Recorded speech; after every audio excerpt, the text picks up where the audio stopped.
អូខេឥឡូវដល់វគ្គទី2បាទក្នុងថ្ងៃនេះយើងនឹងដោះស្រាយពីរឿងធានាតាមរោងចក្រធានាបេក្ខជននៅខ្មែរដើម្បីមកធ្វើការអូខេអញ្ចឹងអ្នកគ្រូជួយប្រាប់សិស្សមើលថាធ្វើការកម្មវិធី EB3 នេះបានឆ្នាំបានខែហើយចាអញ្ចឹងសម្រាប់កម្មវិធី EB3 នេះគឺ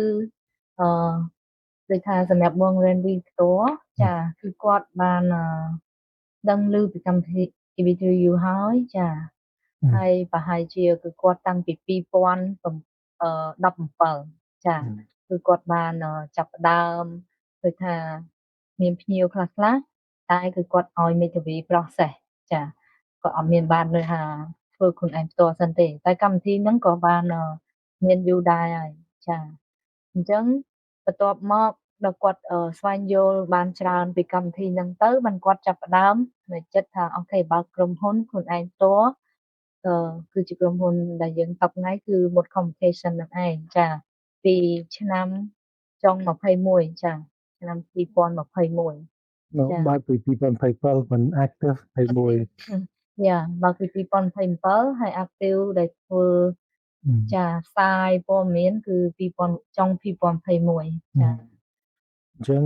ការប្រសោតផនវិគីផ្ទាល់ហ្នឹងបានឆ្លងកាត់អ្វីខ្លះពីរឿង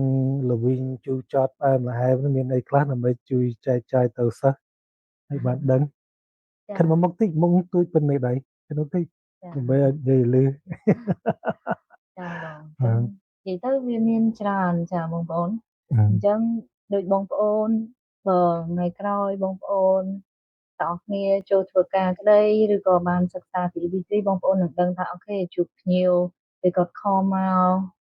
ការសួរព័ត៌មានគឺយើងទទួលបានសំណួរខុសៗគ្នាច្រើនផ្លែកចាឥឡូវ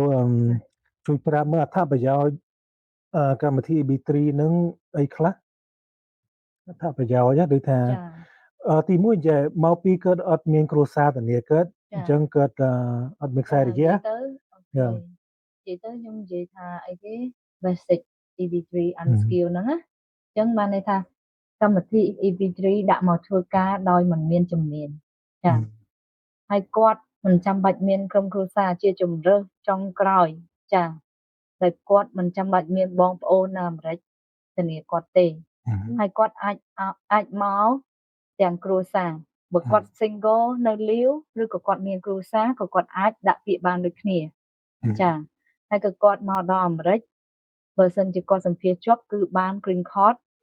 10ឆ្នាំចាមានសិទ្ធិរស់នៅដូចយើងធម្មតាហើយមានសិទ្ធិ5ឆ្នាំក្រោយlike 4ឆ្នាំ9ខែចាយើងនិយាយសួរស្ដាប់គឺ5ឆ្នាំអាចដាក់ពាក្យចូលសញ្ជាតិផងបាទអញ្ចឹងរឿងសញ្ជាតិហ្នឹងសំខាន់ណាស់បាទដូចថាយើងដូចថាជាគ្រឹះបដៅដូចថាជាគោលដៅរបស់អ្នកមកសហរដ្ឋអាមេរិកហ្នឹងបាទព្រោះមកភ្លាមមិនអាចភាគច្រើនមិនអាចជាសញ្ជាតិលើកលែងតែកើតនៅខ្មែររកពុកម្ដាយកើតជាសញ្ជាតិបាទអញ្ចឹងទេចាប់ដើមដំបូងជា green card អញ្ចឹងប្រាប់មើលដូចថាបើគាត់មកទាំងគ្រួសារហ្នឹងប្រយោជន៍ខ្លះតកូនប្រយោជន៍ខ្លះដូចថាអ្នកធ្វើការទាំងពីរហ្នឹងឲ្យមិនដូចថាជួយប្រាប់ចំណុចទាំងខ្លះមើលអញ្ចឹងការដាក់ពាក្យមកធ្វើការហ្នឹងគឺគាត់ដូចថាផ្ដោតទៅលើអ្នកដាក់ពាក្យគឺ applicant គឺបានន័យថាតែម្នាក់ទេប្តីឬក៏ប្រពន្ធចូលឈ្មោះក៏បានដែរចាអ្នកណាមានកម្លាំងធ្វើការសុខភាពគាត់ល្អគឺគាត់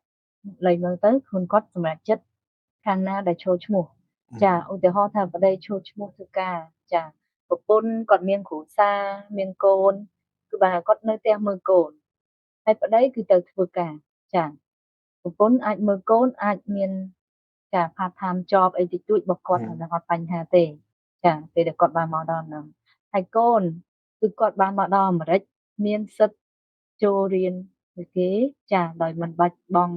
ថ្លៃសាលាទេចាពួកគាត់នឹងអាចបាន green card មកគ្រួសារកាតបៃតងហ្នឹងណាគឺមិនមែនបានតែបេក្ខជនទេគឺបានទាំងគ្រួសារចាចំណុចហ្នឹងគឺវាល្អខ្លាំងចាហើយតកតងរឿង EB3 វិញវាមានលក្ខខណ្ឌអីខ្លះចាវាមានដូចជា គាត់ធ្វើមានប្រវត្តិល្អពលរដ្ឋល្អអត់មានដូចថាបញ្ហាដូចជាសុខភាពចាសុខភាពវាមានចែកជាច្រើនទៀតឈឺធ្ងន់ប៉ុណ្ណាចាមានជំងឺរោគឆ្លងចាឧទាហរណ៍ចុះថាទឹកនោមផ្អែមតាអត់យកគេសួរអញ្ចឹងថាអត់ឲ្យគាត់ដាក់ហ្មងឬក៏មិនមែនទេទឹកនោមផ្អែមអ្នកនៅអាមេរិកច្រើនមានទាំងអស់គ្នានឹងអាចក៏ប៉ុន្តែគឺតិចគាត់ត្រឹមតែលេបថ្នាំគាត់ព្យាបាលអត់បញ្ហាទេកុំឲ្យគាត់ចាក់ថ្នាំអាំងស៊ូលីនអីគឺអត់ឲ្យគាត់ដាក់ពាក្យទេអញ្ចឹងបានន័យថាEB3 ពេលយើងដូចថាយើងជាអ្នក consult យើងមិនអាចថាឲ្យគេគ្រប់គ្នាដាក់ពាក្យទេគឺបានន័យថាយើងមានលក្ខខណ្ឌរបស់យើងដែរយើងមិនមែនថាចេះតែគាត់មានលទ្ធភាពគឺដាក់ពាក្យទេអញ្ចឹងដូចក្នុងនឹងដូចគ្នាមានបាត់ EB3 មុនដាក់ពាក្យគឺគាត់ត្រូវមានលទ្ធភាពដែរចា៎មានលទ្ធភាពបង់សេវាហើយទៅមួយទៀតចង់បន្ថែមថាបើសិនតែគាត់មាន blacklist ជាមួយស្ថានទូតអាមេរិកបាទអានឹងយើងអត់ទទួលទេព្រោះដឹងតែអូតូធ្លាក់បាទអរគុណច្រើនអ្នកគ្រូវិគីហើយទៅឥឡូវនេះណាគាត់บอกទេយើងឥឡូវនេះយើងនឹងដោះស្រាយពីចំណុចសំខាន់ស្អីខ្លះសំខាន់ថវិកាពេលវេលាបាទពេលវេលាដូចយើងបានជម្រាបពីមេរៀនមុនអញ្ចឹងយើងមិនអាចស្មានឲ្យចំឲ្យច្បាស់ទេយើងអាចនិយាយថាប៉ាន់ស្មាន estimate បានអញ្ចឹងឥឡូវយើង